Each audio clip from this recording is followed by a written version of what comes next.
Have you ever had one comment ruin your whole day? Here's something wild. The actual chemical surge behind that reaction burns out in about 90 seconds. Everything after that, the tension, the replaying, the imagined comeback, that's not the reaction anymore. That's you stoking a fire that would have gone out on its own. Stick with me, because once you see this, you can't unsee it. Part 1. Nobody has a button on you. We love to say they know exactly how to set me off, like other people carry a secret remote control to our emotions. But no one can press a button that isn't wired to something already inside you. Those buttons are old wounds, places where something once got violated, a value, a boundary, a sense of safety, and it never fully healed. So next time a coworker's comment lands like a gut punch, try asking, what is this actually touching? Maybe it's not about them at all. Maybe it echoes someone from years ago who made you feel small. The moment you ask that question, the story flips. They're not controlling you. They're pointing at something you get to work on. You're not a remote-controlled toy. You're the one holding the remote. Part 2. Anger is a bodyguard, not the real guest. Here's a strange truth. The anger you feel is rarely the actual emotion. It's a bodyguard standing in front of something softer.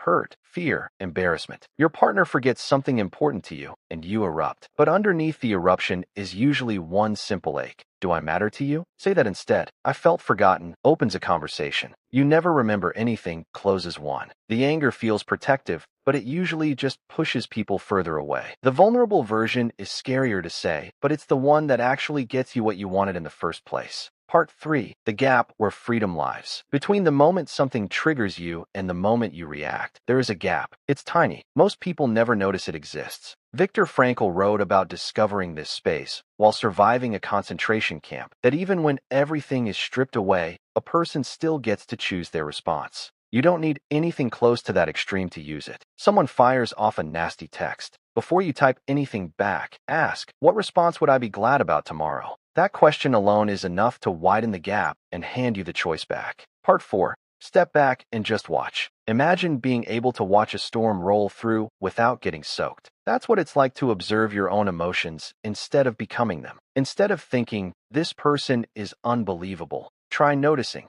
I'm having the thought that this person is unbelievable. Small shift, huge difference. One keeps you tangled in the emotion. The other lets you watch it pass through. Your teenager rolls their eyes at you. Instead of snapping back, silently note, asterisk irritation, rising. You're not suppressing it. You're just no longer being driven by it. From that seat, you get to choose what happens next. Part 5.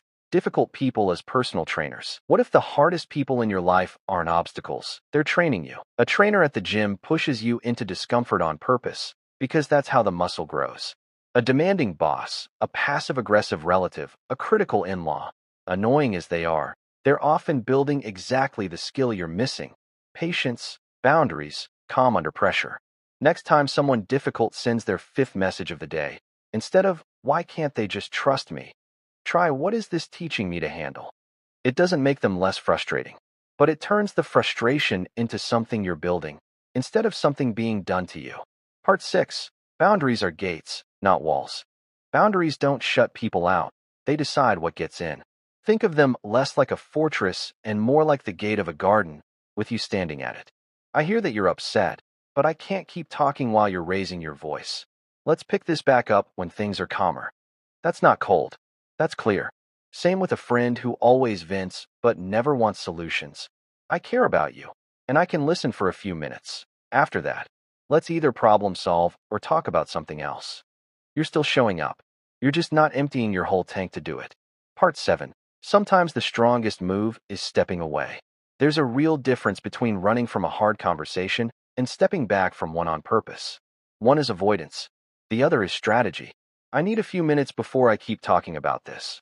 I want to actually be present for it. That's not weakness. That's giving your nervous system time to settle, so the version of you that shows back up is the one you'd be proud of. A 5-minute pause can save you from a fight that takes weeks to repair. Most people don't regret taking a break. They regret the thing they said before they took one. Part 8. Map your own triggers. Your reactions aren't random. They follow patterns, certain tones of voice, certain kinds of dismissal, certain situations that rhyme with old ones. For 1 week, every time you feel triggered, jot down 3 things: who was involved, what actually happened, and what it reminded you of. By day 7, you'll start seeing the shape of it. Maybe it's always impatience from authority figures. Maybe it's a certain kind of sarcasm. Once you can see the pattern, You stop getting ambushed by it. You start preparing for it instead. Part 9. Care without carrying. You can care deeply about someone without hauling their entire emotional weight onto your own back. Picture a lifeguard. They'll throw you a rope, but they won't jump in and drown alongside you. That's the balance, staying present without absorbing everything. To a friend going through something heavy. I want to be here for this. Can we set aside 2 specific times a week to really talk, so it's not weighing on both of us all the time? You're still showing up. You're just not disappearing into it. Part 10. You're reacting to the story, not the event. Here's the twist. You rarely react to what actually happened. You react to the story you instantly wrote about what happened. Your boss sends a short, blunt email. Story 1. They're annoyed with me. This is bad. Result, anxiety. Story 2. They're slammed today and just need this handled quickly. Result, you just get to work.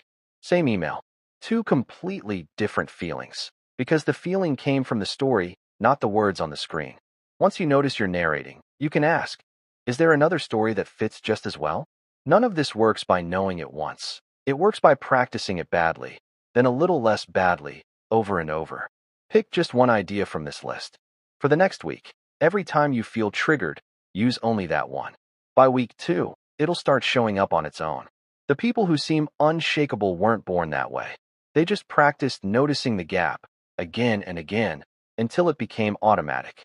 That's available to you too.